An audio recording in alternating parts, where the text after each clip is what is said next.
Guy McPherson here of the Nature Bats Last channel. I'm here with Neil once again to talk about deep time. Thank you very much for joining me, Neil. Look forward to this conversation. Great.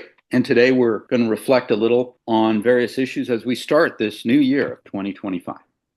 Yes, there's a lot going on. There is a lot that has happened that will influence our near and distant future. So, look, as we start here in 2025, what's your mood and reflection? I mean, it's our 65th year. What does the crystal ball say? Things are going to change also in 15 days. Yes, you know, some fairly renowned scholars, including James Anderson, the Harvard atmospheric scientist who's famous for discovering the link between chlorofluorocarbons and the Antarctic ozone hole. He said, quoted in Forbes on January 15th, 2018, he said, the chance there will be permanent ice in the Arctic after 2022 is essentially zero. Well, here we are. We made it through 2024. Hmm. That's amazing and great news. At some point, he's going to be right. And Jennifer McKinnon, who's at the University of California, San Diego, and she also works with the Scripps Institute, she said it would happen a year before that. More than 3 years later, she said it was going to happen a year earlier than that. So they were both wrong. That's really good news because that's the single factor of which we have least control that will remove habitat for humans and most other organisms on the planet. And we'll know by mid-April based on this very conservative 6-month ensemble forecast put together by the U.S. Navy Postgraduate School. So we'll know in early April whether we're going to make it through another year, but I'm a little surprised we made it this long and quite pleased about that. So I guess what I can gather, Guy, is regardless of what mischief and insanity and madness grips the governments of this country or other countries, and there's no shortage of other countries, regardless of the tides and the woe tides of political fortunes and social disorganization and dysfunction, each January that opens up with still some ice in the Arctic, you regard as a positive year, a positive start to the year. Yes, absolutely. There you And, go. I love you the know, positive message. if we can get through September and October with ice floating on the Arctic Ocean, it's all good. It's all good. Guy, I don't know anyone with as positive an attitude as you. Take that attitude, given what's going on in the world, that there's still ice. And if ice persists, to your point, through the summer and late summer, then that's cause for ringing in the holidays in the fall with gusto. Yes, I would say so. No matter what absolute psychopathic behavior is exhibited by the increasing number of psychopaths in charge of world government. And given what's going to happen on MLK Day, ironically, this year, it would be easy to be sad, angry, Mm. irritated. You know, on January 20th, something interesting is going to happen. And I suspect the carry-on effects will be not good. Mm. But here we are, But here we are. another day upright. You're feeling positive, and nobody is going to harsh your mellow with respect to Arctic ice persisting. As long as it persists, you're in the happy place, and that's good. Yes, absolutely. Now, meanwhile, of course, the other news that I see on that front is that every time scientists go back to the data, especially the data just in the last 2 years, they cannot explain the rapid, extremely accelerating increase in global temperature, whether atmospheric or ocean. They cannot explain that. It's gone up more than any model predicted in the last 18 months. Am I correct?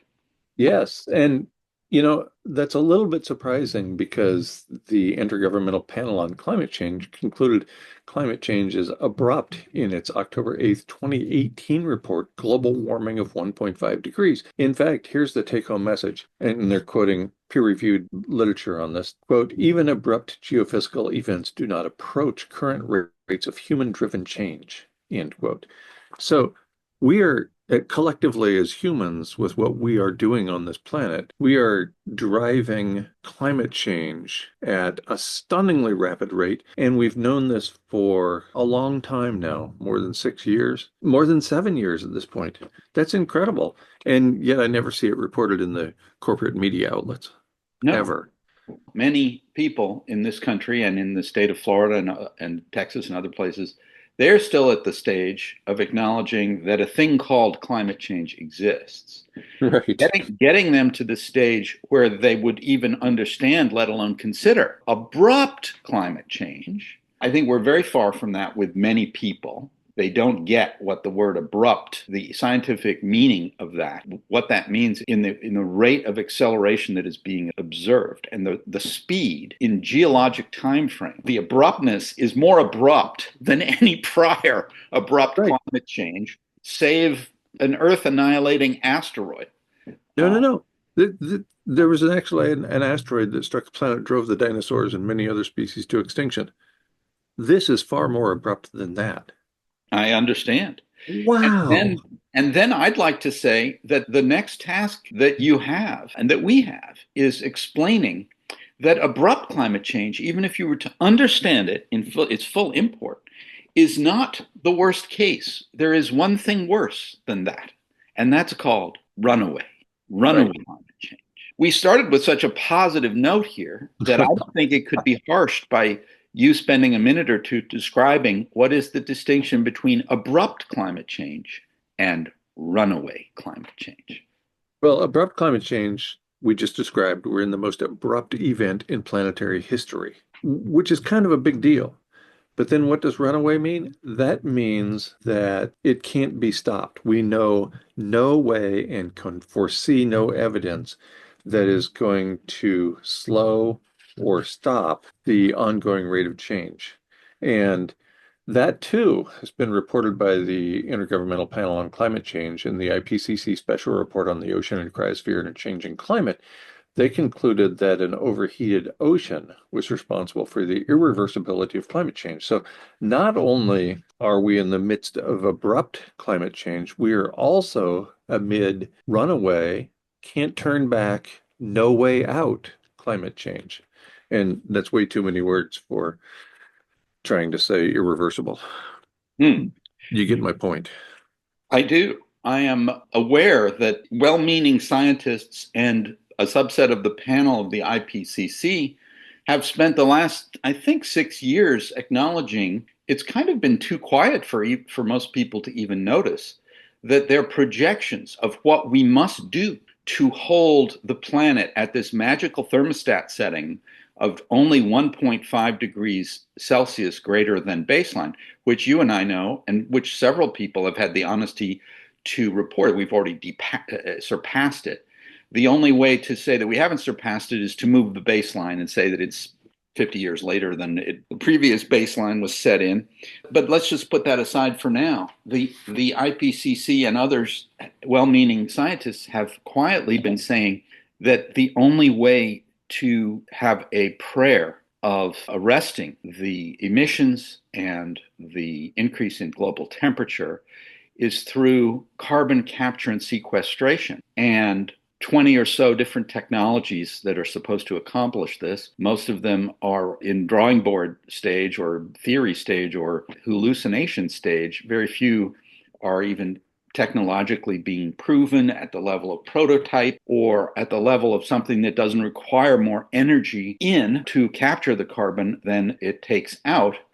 And yet they've been saying for, am I right, Guy, for at least 6 years that we can't reach our goals even with all the deployment of renewable energy that's on track, that's growing, good, and even with all the other strategies that they've supposedly committed to reduce emissions, all good, we can't hold the thermostat magically at 1.5 without these technologies that mostly do not exist. And that's just to attempt to arrest abrupt climate change. Am I right that that's been the narrative for at least 6 years? Oh, yes, you're dead on. It's been longer than that. As long as I can remember, going back to when anthropogenic climate change was first reported, as a significant issue. So this is 30, 40 years ago when I was a graduate student. Even then, they were saying that we've got to completely change the way we live. And have we? No. Everything we've done has been to accelerate the way we live and accelerate greenhouse gas emissions. Wow. Well, we And were carpooling. I remember we've talked about this. We were carpooling. We were wearing sweaters indoors. We were keeping the house at 65 in winter and 72 in summer or something like that. And we were being told to conserve energy. I don't hear anyone telling us to conserve energy, even.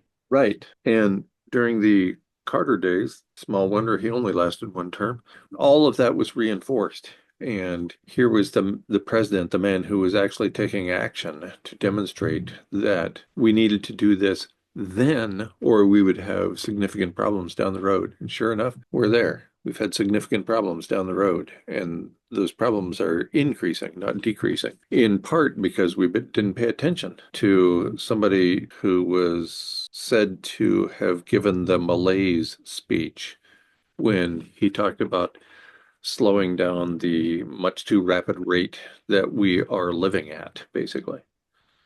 Wow. So poignant. And it's very timely that you mention President Jimmy Carter, as he was the one of only two presidents to induce us to serious levels of energy conservation or at all confronting the limitations of what we should be doing here in terms of emissions. But it's especially poignant because we've just lost the man. He has died at age 100. And as we speak, his funerary arrangements are still proceeding. He's having a well-deserved state funeral to culminate on the 9th, couple days. He is very relevant. His exiting at this particular juncture so poignant because, as we've observed, the changeover from Jimmy Carter to Reagan at that juncture in 1980, when you and I were 20 years old, I have said before that was a very significant, almost tectonic shift in the direction of U.S. politics. Nixon, Ford, and Carter are on the Johnson and Kennedy side of where history was heading and where history could have headed if Carter had had a second term. But we had Reagan, which launched us on 40 years of a neoliberal shareholder rights, free marketeering, deregulation, disinvestment in the public sector, and of course, a cancellation of pretty much all significant programs that would address climate change. That was a fundamental rupture and juncture, a seam of history. 1980, the election, and 81, the start of the Reagan administration. And I suggest that as Carter leaves the stage, he leaves this dispensation, we find ourselves with this election, more so than in 2016, a fundamental rupture. With this election in which this man Drumpf has won the popular vote by a small margin, we are on yet another rupture and juncture that will make the transition from Carter to Reagan look like a cupcake. What do I, you, I couldn't agree more. And in fact, I think were Ronald Reagan alive today and running for office, he would be viewed as being far too liberal, far too progressive to be elected. I don't think he would get elected to a local school board at this point because the nation has shifted so far to the right. It's absolutely astonishing. indeed? The very framing of things has shifted so significantly, and the behavior of the electorate, in what they are willing to embrace, literally what they're willing to swallow, is quite remarkable. It is. Back then, I never thought I'd see the day, but now it doesn't even surprise me.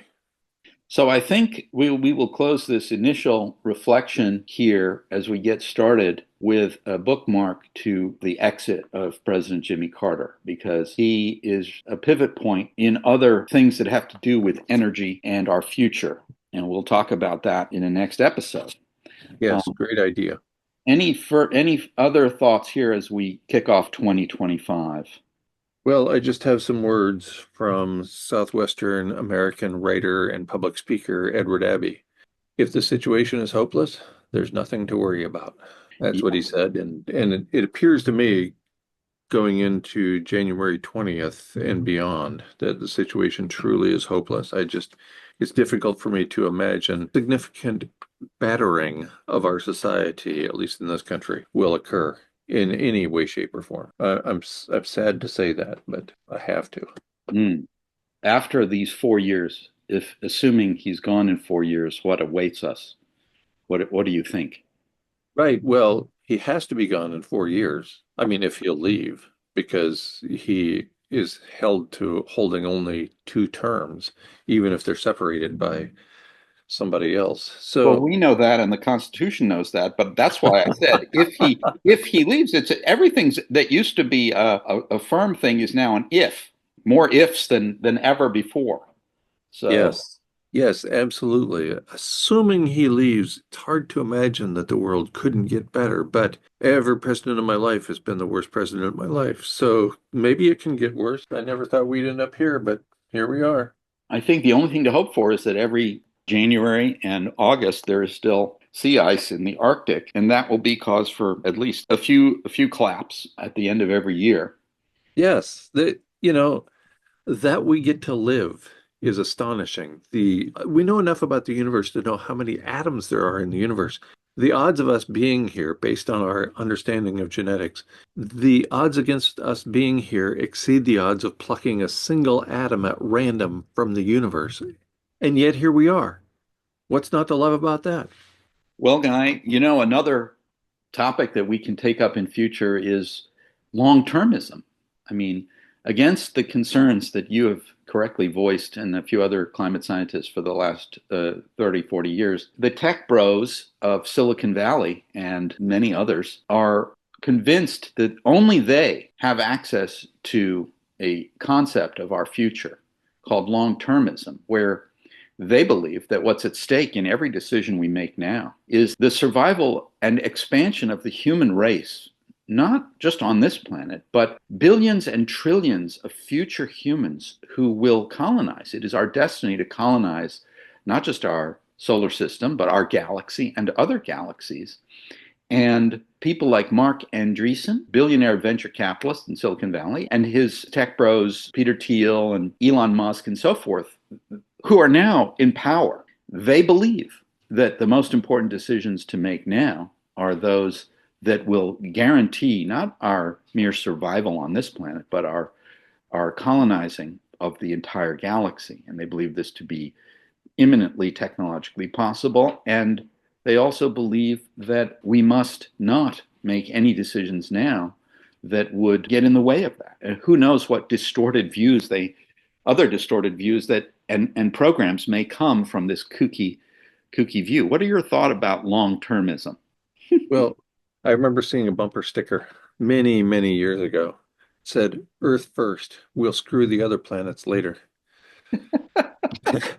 Yep. I And think that really? sums it up.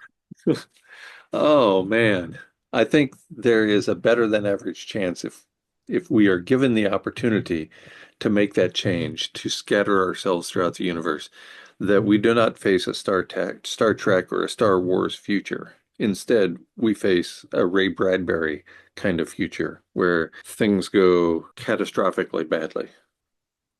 I think we've already narrated the future. We've made a mini series, a series of it, a franchise. It's called Mad Max Yes. or Waterworld. If the aliens do arrive, they will find these films and say, these people clearly knew what awaited for them. They could foresee their future, and yet they did very little to try and avoid it. So, what a remarkable civilization that is now just a thin layer of toxic dust in the strata that we measure on this strange planet. In fact, I would argue that not only have we not done anything about it from a positive perspective, we just keep making it worse. We do. Fossil fascism is with us now and about to Yes. be inaugurated into office. Oh, oh. So, with that, we'll bring this to a close and we'll open up next time with a reflection on the 39th President, Jimmy Carter, and his uncannily relevant history. Yes, that sounds great.